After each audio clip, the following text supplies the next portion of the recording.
Check out the newest updates on the True Story WhatsApp channel, Facebook. What exactly it is inside Pickaxe Mountain that makes the US military want to drop multiple 30,000-pound weapons on it? For starters, it is incredibly deep, plunging into the earth, the equivalent of a skyscraper. But that's not all. This underground bunker also has nature on its side. It is built underneath dense layers of solid rock that act as a massive protective shield. The tunnels are also staggered in such a way that if a bunker buster destroys one level, the others will survive. But will the bomb actually manage to penetrate these multiple levels of tunnels? Well, if you compare the maximum penetration power of the MOP to the sheer depth of Pickaxe Mountain, it falls short. So, how do you solve this problem? The US would need to send a specialized joint team of special forces and helicopters and army scientists to navigate the maze of tunnels, locate the enrichment pockets, plant explosives, and blow out the rooms containing the highly enriched uranium. This is Pickaxe Mountain. It is located in the central part of Iran, specifically within the province. It sits roughly 1.5 to 2 kilometers, which translates to about 1 mile directly south of the main Natanz uranium enrichment complex. This site represents perhaps the single most daunting challenge for modern military strategists. But why? Well, because the facility is hidden inside. It isn't just underground, it is reportedly buried at least 100 meters deep. That is the equivalent of a 30-story skyscraper plunged straight down into solid rock, making it far deeper and more heavily fortified than any of Iran's other nuclear sites. So, why is this specific mountain such a nightmare for the US military? The answer lies in the earth itself.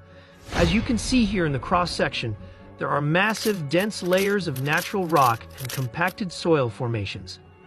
This isn't just dirt. This geological armor acts as a monumental shock absorber.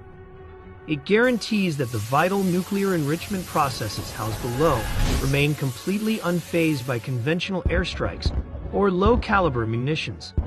But depth is only half the story. So how did Iranian engineers actually construct this subterranean labyrinth? They didn't just dig straight down.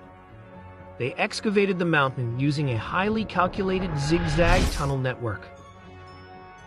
As we pan through the mountain's interior, you can see isolated pockets of enrichment plants, scattered across multiple different elevations. By staggering these rooms, they ensure that a catastrophic collapse in one corridor doesn't necessarily doom the rest of the complex. This layout was brilliantly planned to counter America's heaviest hitters. When the US Air Force deploys its stealthy B-2 Spirit bombers to drop their ultimate weapon, the Massive Ordnance Penetrator or Bunker Buster, the results are devastating but limited. When the ordnance strikes, it can successfully obliterate the first subsurface layer. But let's look at the hard numbers. The world's most advanced bunker buster can punch through roughly 100 feet of earth and concrete, which translates to about 30 meters. Now, compare the weapon's reach to the Natanz facility itself. Look at how incredibly deep this complex goes. 328 feet, or exactly 100 meters down. If you zoom out and place them side by side, the math paints a grim picture for an attacker. The absolute maximum depth the massive ordnance can reach is 100 feet. The nuclear facility sits comfortably at 328 feet. Even worse for military planners, the lower levels remain virtually untouchable because of the architectural layout. The separate enrichment halls are not stacked directly on top of one another. Because they are placed in unaligned, staggered locations, the mountain itself absorbs the blow, leaving the critical chambers far below entirely unharmed. But what's hidden inside these isolated mountain pockets? As we push in, we see the heart of the operation, advanced centrifuges spinning at supersonic speeds. To survive a B-2 bomber strike, Iran scatters this stockpile across isolated bunkers. If one room is breached, the rest of the supply survives. Furthermore, Pickaxe Mountain doesn't operate alone. To constantly frustrate U.S. targeting, this enriched gas is regularly transported out of the mountain to other heavily fortified sites across the country, like Fordow and Isfahan.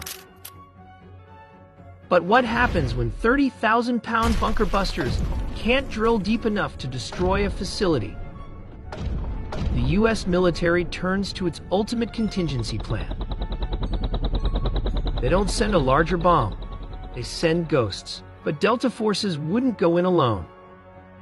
Because this is a nuclear site, they would be tethered to a highly specialized, ultra-classified Army unit, a nuclear team. Delta Force clears the brutal, confined tunnels and secures the centrifuge halls for the nuclear disablement team.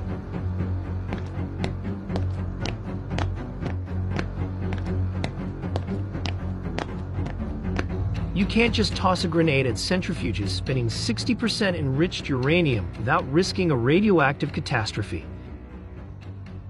Instead, the team works with surgical precision.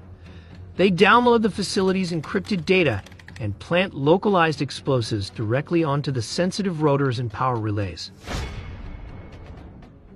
They don't need to level the mountain, just cripple the machinery inside. As the operators rapidly extract to waiting helicopters, the detonators are triggered. Deep underground, the centrifuges are ripped apart, reducing the facility's nuclear ambitions to radioactive scrap. But I think putting troops on the ground is the last result. So the U.S. should instead do this process of double tapping with the 30,000-pound bunker buster bomb. Since the first strike, Iran has poured deeper concrete.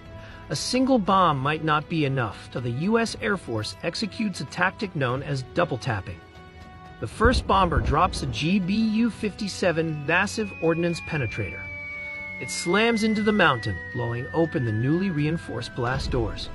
Seconds later, a second bomber drops its MOP directly into the crater created by the first. This double tapping by a second bomb travels vastly deeper into the mountain before detonating. The resulting shockwave doesn't just damage the facility, it collapses the mountain from the inside out. But the U.S. will need not one but 6 B-2 Spirit bombers to carry out double tapping.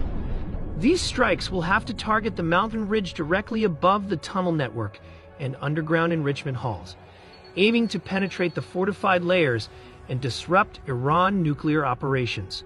The B-2 strategy relies on relentless retargeting. To make the mission a success, the bombers strike more than 6 of the known tunnel entrances, leading into every nuclear facility, hitting them again and again.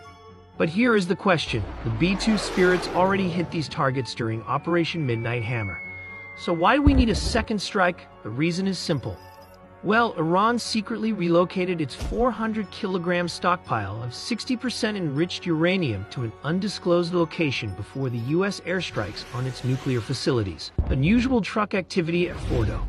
Satellite imagery revealed a convoy of 16 cargo trucks lined up along the main road leading to the tunnel entrance of the Fordo fuel enrichment plant. This was highly unusual, as such large-scale vehicle activity had not been observed before, suggesting preparations to transport sensitive materials. The following day, most of the trucks had disappeared from the site, while a few were spotted about a kilometer away from the tunnel entrance. The scale and timing of this movement strongly indicated the removal of critical assets, most likely the enriched uranium. Additional satellite images showed trucks and bulldozers positioned near the main tunnel entrances. Some vehicles appeared to be involved in sealing off the tunnels, likely in an effort to prevent inspection of further attacks. According to the International Atomic Energy Agency and U.S. intelligence, the underground enrichment halls and tunnel entrances sustained very significant damage. Some tunnels were reportedly collapsed or backfilled in anticipation of an airstrike. Above-ground infrastructure, including power systems and facilities linked to uranium conversion and metal production, was heavily damaged or destroyed. Leaked reports from the U.S. Defense Intelligence Agency, based on initial battle damage assessments, evidence and expert analysis suggest Iran may have moved nuclear material from Fordo to several possible locations. One likely option is the underground tunnel network at sites like the Esfahan nuclear complex, which reportedly remained intact after recent airstrikes. Natanz, with its history of underground construction, could also have some of the material. Major nuclear facilities like Isfahan and Natanz have the capacity to store such material, even after partial damage. Iran may also have relocated it to secret or undeclared sites, including military bases like Parchin or unknown underground bunkers. Dispersing the material across hidden locations would reduce the risk of total loss. For more original videos, check out the links here.